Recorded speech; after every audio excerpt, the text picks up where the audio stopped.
అదే RTV app వార్తల్ని క్షణాల్లో చదివే అవకాశం ఉంటుంది. ఒక న్యూస్ పేపర్, ఒక టెలివిజన్ ఛానల్ మీ చేతుల్లో ఎప్పుడూ ఉంటాయి. అధిక ఉష్ణోగ్రతల నేపథ్యంలో గత 2 రోజుల నుంచి తెలుగు రాష్ట్రాల్లో వాతావరణం చల్లబడింది. అయితే రానున్న రోజుల్లో వాతావరణం ఏ విధంగా ఉండిపోతుందని చెప్పి విశాఖ వాతావరణం కేంద్రం సైంటిస్ట్స్ ఉన్నదా మేడం మనతో పాటు ఉన్నారు. ఆమెను అడిగి తెలుసుకుందాం. మేడం, వాతావరణం చల్లబడింది గత 2 రోజుల నుంచి. రానున్న రోజుల్లో ఏ విధంగా ఉండబోతుంది? రానున్న 5 రోజులు కూడాను ఇక వర్షపాతం పెరిగే అవకాశం ఉంది. ఇప్పటి వరకు అయితే కనుక తేలికపాటి వర్షాలు 1 లేదా 2 చోట్ల వస్తూ ఉన్నాయి. నిన్న అత్యధికంగా రాయలసీమ ప్రాంతాల్లోనూ అలాగే సౌత్ కోస్టల్ ఆంధ్రప్రదేశ్లో రెయిన్ఫాల్స్ రికార్డ్ అయిన పరిస్థితి ఉంది. అయితే రాగల 5 రోజులు కూడాను ఇటు కోస్తా, ఉత్తర కోస్తా, దక్షిణ కోస్తా, రాయలసీమ జిల్లాల్లో కూడాను ఈ యొక్క తేలికపాటి వర్షాలు కొన్ని ప్రాంతాల్లో ఉంటూ గ్రాడ్యువల్గా పెరిగే అవకాశం ఉంది. ఈవెన్ 4th డేకి 5 డేకి కూడాను చాలా ప్రాంతాల్లో ఈ యొక్క వర్షాలు విస్తరించడానికి అయితే అవకాశాలు ఉన్నాయి. మేడం, విస్తారంగా వర్షాలు కురిసే నేపథ్యంలో మత్స్యకారులకు ఎలాంటి సూచనలు ఏమైనా ఉన్నాయా? ప్రస్తుతానికైతే మత్స్యకారులకు ఎటువంటి హెచ్చరికలు లేవు. ఎందుకంటే ఇక్కడ విండ్స్ అనేవి నార్మల్గా ఉన్నాయి, అంటే మోడరేట్ విండ్స్ ఏమి ఉన్నాయి. సంచేత మత్స్యకారులకు ఎటువంటి ఇబ్బంది లేదు. రానున్న 5 రోజులకు కూడాను ఈ మత్స్యకారులకు ఎటువంటి సూచనలు అయితే ఇవ్వలేదు. వర్షపాతం ఏ మేరకు నమోదయ్యే అవకాశం ఉంది?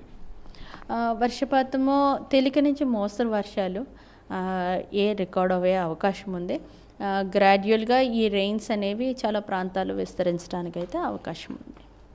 వర్షపాతం నేపథ్యంలో వ్యవసాయదారులకు ఎటువంటి సూచనలు ఇస్తున్నారు? అంటే వర్షపాతము అంటే ఆల్రెడీ నర్సరీస్ వేసేసి ట్రాన్స్ప్లాంటింగ్ చేసే వాళ్ళకు కూడా ఇది అనుకూలంగానే ఉంటుంది. అలాగే ఎవరైతే ఇంకా సోయింగ్కి వెళ్ళాలో వాళ్ళందరికీ కూడా ఈ యొక్క వెదర్ అనేది ఎక్కువ ఉపయోగంగా ఉంటుంది. ఎందుకంటే రెయిన్ఫాల్ పడుతుంది కాబట్టి, సో మాయిశ్చర్ సప్లై ఉంటుంది కాబట్టి, సో వాట్ ఎవర్ ఆపరేషన్స్ అన్నీ కూడా యథావిధిగా చేసుకోవచ్చు.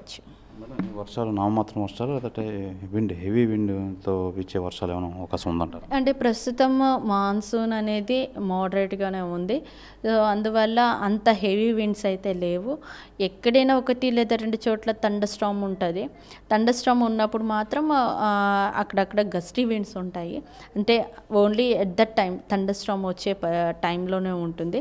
అప్పుడు కూడా గంటకి 30 నుండి 40 కిలోమీటర్ల వేగంతో గాలులు వీస్తాయి. అదర్వైజ్ రిమైనింగ్ టైం అంతా కూడా నార్మల్గా, వెరీ నార్మల్గా ఉంటుంది.